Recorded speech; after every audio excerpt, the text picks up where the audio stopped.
On the eve of our wedding, I found that my fiancé intended to run away from the marriage, so I made a preemptive escape. I've always possessed a special mind-reading ability. I can hear the thoughts of people who don't love me. This ability allows me to easily judge whether someone's love for me is genuine or fake. I can quickly distance myself from fake friendships and remain unmoved by confessions from longtime crushes. Even when buying durian, I can use the vendor's thoughts to pick the one with the most flesh and sweetest taste. Because I can hear every single thought clearly. To avoid too much mental noise, I usually avoid eye contact with strangers in daily life. But when I first met Derek, the world became so quiet that I could only hear our clear dialogue. "Hello, may I get to know you?" No thoughts. When our eyes met, I couldn't read Derek's thoughts. "Hello." During the time Derek pursued me, the sounds in my ears were simple and pure. I believed he truly loved me. So we fell in love, dated, and then talked about marriage. For 2 whole years, I never heard his thoughts. But on the eve of our wedding, I suddenly could hear Derek's thoughts. Due to the wedding, Derek had been especially busy lately. He came from a wealthy family and had successfully taken over his father's position, independently managing the family's financial company. Because of the wedding itinerary, we had many things to handle in advance, especially in the last 2 months.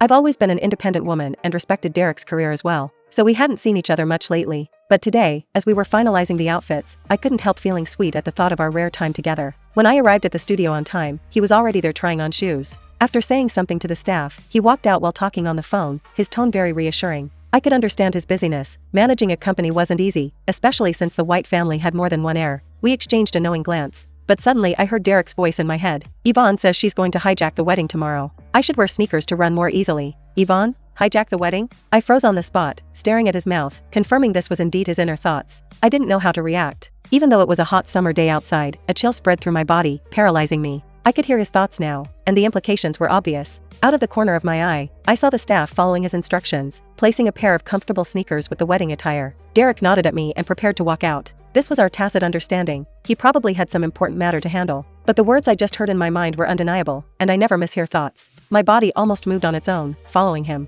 I called out, somewhat in disbelief, "Derek?" I was eager to read more of his thoughts, to understand what this man who bore the title of my fiancé was really thinking. Why did he suddenly have a change of heart right before the wedding? My call made Derek pause just as he was about to get into the back seat, but it was only a brief pause. He turned back, hastily explaining to me before instructing the driver to speed away. "Sorry, a client suddenly has an urgent matter. I need to rush over there." He was lying. At that moment, what he was really thinking was, "I can tell from her voice that Yvonne is angry. If I don't go comfort her now, she probably won't let me come home tonight." I've never been one to just wallow in self-pity. Rather than overthinking things myself, it's better to take action. I directly found an excuse to meet Derek's secretary privately, using my mind-reading ability to gather more information. Her name was Yvonne. She was Derek's first love. Yvonne was the illegitimate daughter of the Yu family. Mrs. Yu never acknowledged her, so her position had always been awkwardly ambiguous. Unfortunately, Derek's family opposed their relationship. Yvonne had too much pride and left Derek, disappearing without a trace after being humiliated. Derek's love at first sight for me was simply because I somewhat resembled Yvonne in appearance.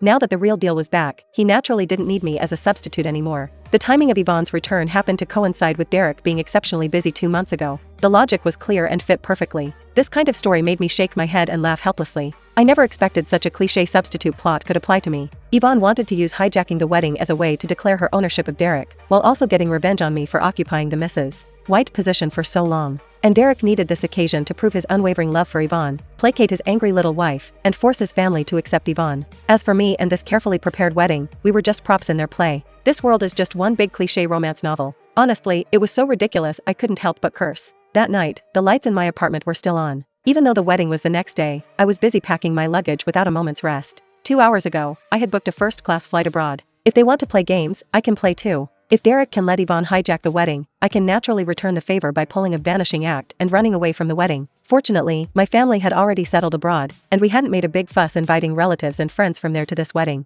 We only invited some close friends in the country. Originally, we thought since both sets of parents had met during the engagement, we could have another ceremony abroad later, saving relatives and friends the trouble of traveling back and forth with language barriers. This plan actually made it convenient for me to run away from the wedding now. I briefly told my best friend Tessa about my thoughts. She silently took the packing box from my hands, looking serious. Unable to read her thoughts, I saw her reaction was off and had to ask, "Tessa, are you going to stop me?" Tessa rolled her eyes and retorted, "Hell no. I brought you a sturdy bag for packing stuff." Oh right, I forgot Tessa's family was in the agricultural business. On the wedding day, dressed in a greeting gown, I stood with Derek welcoming guests from afar. This time, Derek's thoughts were so loud they gave me a headache. Has Yvonne arrived yet? I can finally be with Yvonne. It's been 3 years, I've waited for Yvonne for 3 years. She's finally going to become Mrs. White. With this wedding hijacking, Yvonne will believe my heart has never changed, right? I couldn't help but shudder and frown at Derek several times. but he didn't show it on his face, still caring for me in his usual gentle manner. Arya, you don't look well. Why don't you go rest in the lounge for a bit?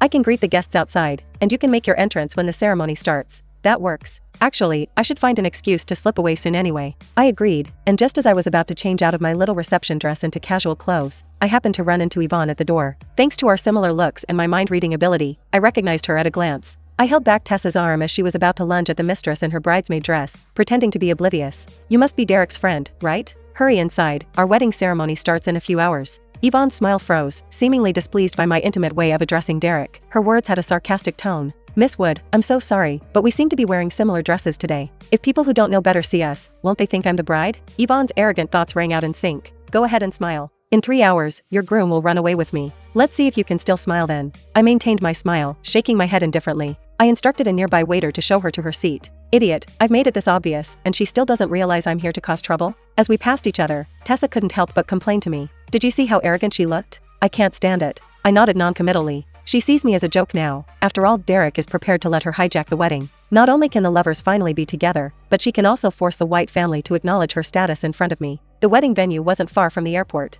I sat in the waiting lounge, staring at the time on my phone, waiting for the farce to begin. Buzz, buzz, buzz. My phone vibrated continuously as Tessa excitedly spammed me with live updates. Arya, it's really happening. It's really happening. Damn, they're making their affair look like some epic love story. So shameless. The official ceremony had only started 5 minutes ago when Tessa sent me a video of the wedding scene. According to the program, after Derek went on stage and the host gave a sappy, emotional speech about their love story, the bride was supposed to make her entrance. And Yvonne planned to hijack the wedding at this crucial moment. Yvonne deliberately wore the same greeting dress as the bride, quickly went up on stage and snatched the microphone from the host. Despite the murmurs from the audience below, she poured out her love in an endless stream. Her bold and blatant words brought tears to Derek's eyes. Derek, will you come with me? The guest seats erupted in an uproar. Taking away the groom on his wedding day, wasn't this blatant wedding hijacking? The worst part was that Derek nodded in agreement with a moved expression, walking to Yvonne's side and interlocking their fingers. I will. Yvonne's vanity was fully satisfied at this moment. She even had the mood to give an acceptance speech to the bride separated by a large door, basically saying she knew I really liked Derek, but Derek loved her the most, and she hoped I would give them my blessing.